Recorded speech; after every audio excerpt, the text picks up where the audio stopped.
Good morning. I will be discussing whether Indian Constitution is truly federal or whether it is quasi-federal. Now, federalism is a system of government under which the governmental powers are divided at two levels, that is between the national government at the center and the regional governments at the periphery. A cursory look at the provisions of the Indian Constitution would suggest that it possesses all the essential characteristic features of federalism. There are 6 essential features of federalism. First is supremacy of the Constitution. A federal state derives its existence from the Constitution.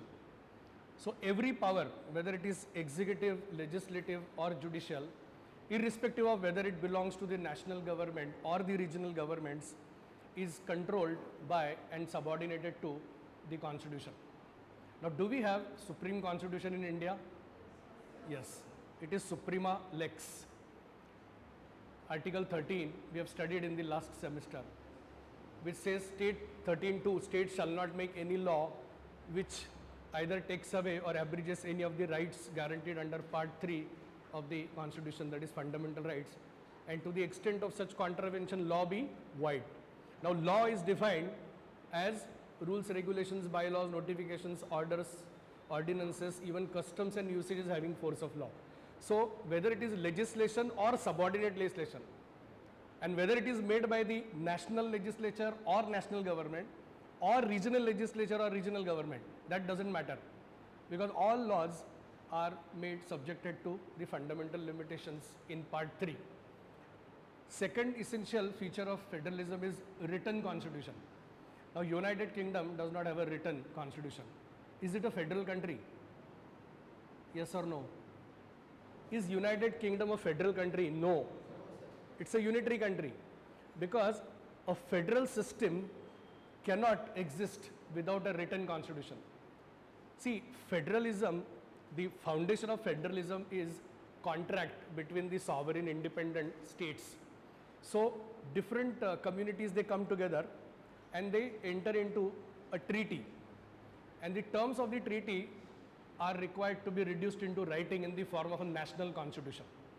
So, a written constitution is a must in order to have a functional federalism.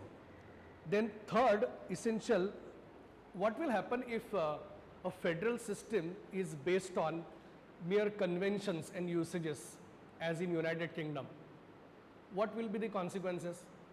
If there is no written constitution which clearly demarcates the powers between the national and the regional governments, what will happen? Yes, it would lead to misunderstandings, conflicts, frequent conflicts between the two levels of the government. Then third and most important characteristic feature is a rigid constitution.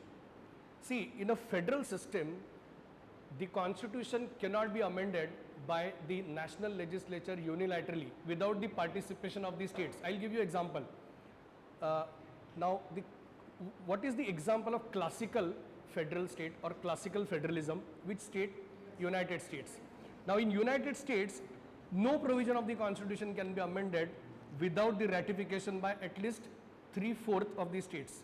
In India, federal provisions, that means provisions which deal with the center-state relations, cannot be amended unless they are ratified by at least 1/2 of the states. Recently 121st constitutional amendment was made, which now has created National Judicial Appointment Commission. Now, that amendment was passed by both the houses of the parliament with 2/3 majority, special majority, and then subsequently it was sent to states. And after 16 states approved the amendment, it was finally sent to the president for his assent. So now that amendment has come into force.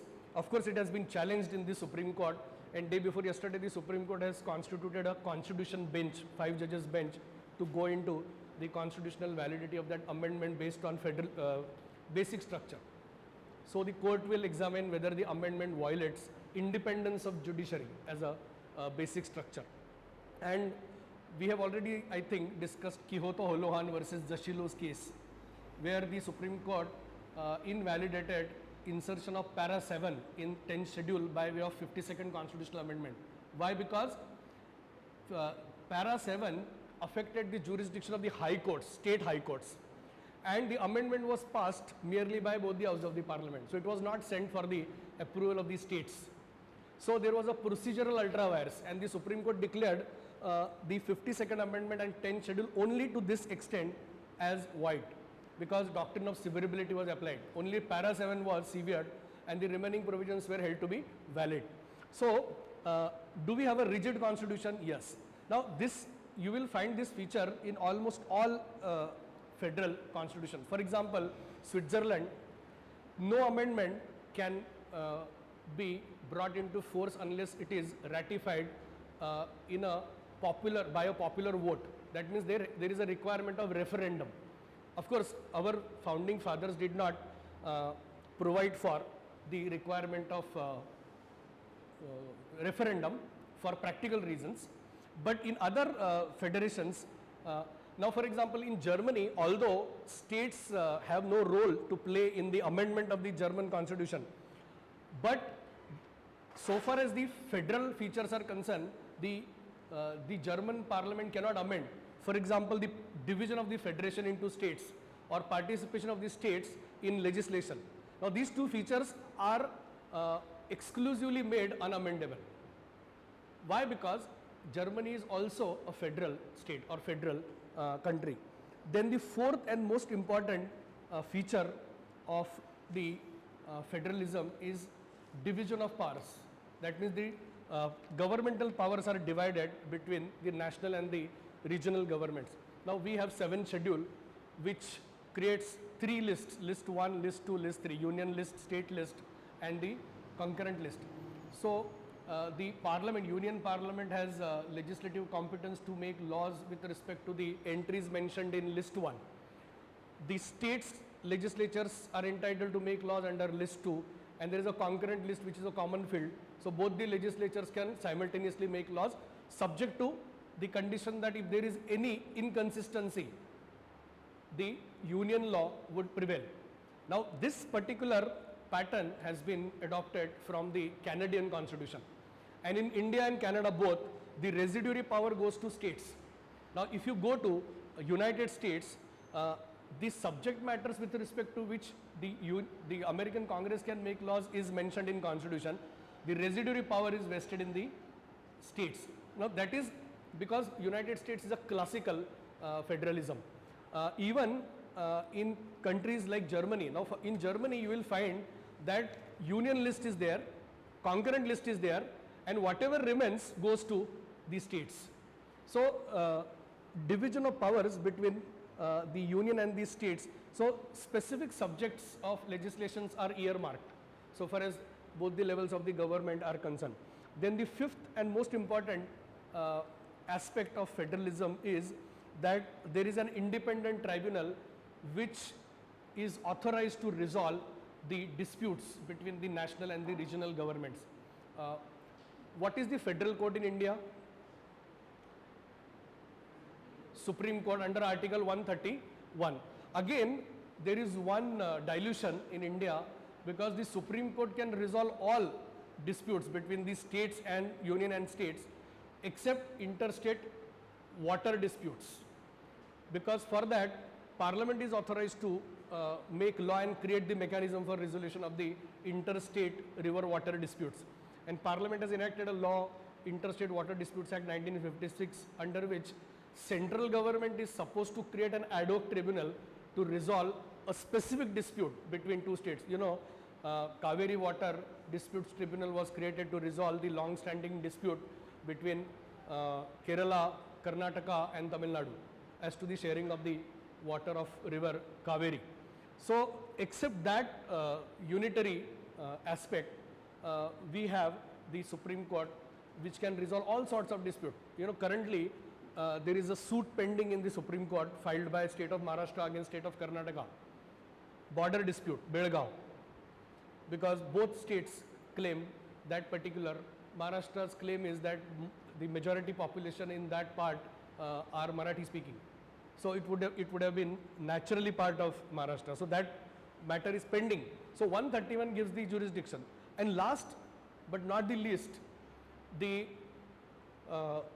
upper house in the national legislature gives the representation to states. Now, for example, in India, the states are represented in Rajya Sabha. Of course, the representation is not equal. I think we have discussed this. If you see Schedule 4, the representation ranges from 1 to 31. You know, largest representation is given to which state? Uttar Pradesh.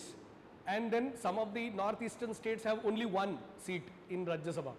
If you go to United States, there is an equal representation irrespective of the geographical size and population of the American states. There are 50 American states. So, and the senators are directly elected by people in popular election. In India, the members of Rajya Sabha are elected by the provincial legislatures, that means the state legislatures. So there is, and then these elected members of Rajya Sabha do not actually vote or participate in the debates based on the regional interest, because they are mostly divided on party lines, because if most of them belong to the regional or the national parties, so they act according to their party position, and they are also bound by the whip of the party. Otherwise, they are at the risk of getting disqualified under 10th schedule if they do not honor the whip issued by the concerned political party. And if you see some other federations, the upper house, the representation is almost equal. Now in US it is almost equal, 2 seats per state. In Germany, if you go, all states having population more than 2 million, they send 4 representatives, and those states which have the population of more than 7 million, they send 6 representatives. So there is a parity. So the scale of representation is almost equal. And if you go to Switzerland, there are 7 cantons, they call it as cantons, not states. 7 cantons elect 1 senator each, and the remaining cantons elect 2 senators. So it is almost equal. But in India, again there is a dilution, unitary feature, because the states are not equally represented in Rajya Sabha. So these are some of the essential characteristic features of federalism. Now Indian Constitution lays down a dual polity, because the central government is not merely League of State, nor the states are the administrative units or agencies of the central government, because they have their own constitutional identity. Now having said this, there are some strong centralizing tendencies present in the Indian Constitution, which confers larger jurisdiction on the central government or the union government.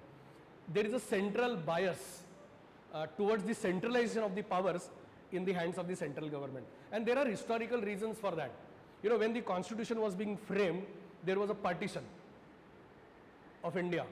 So the framers must have thought that if the central government is not strong, then India would get fragmented into number of pieces. So they must have feared the balkanization of the Indian Union. So there are some unitary features which makes Indian Constitution more like quasi-federal constitution than, you know, traditional orthodox federal constitution. Most important is Article 1. You know, Article 1 provides that India, that is Bharat, shall be union of states. Now, whether the use of the expression union is deliberate, because the expression federation is not to be found anywhere in the constitution. It was used in the draft constitution, but subsequently it was dropped, and it was a deliberate omission on the part of the drafting committee, because the chairman of the drafting committee, Dr. Ambedkar, justified this omission, and he said that though India was to be a federation, the federation was not the result of an agreement between the sovereign independent state, and no state had right to secede from the union. Now, in my personal opinion, unnecessary importance has been attached to the expression union, which it does not carry.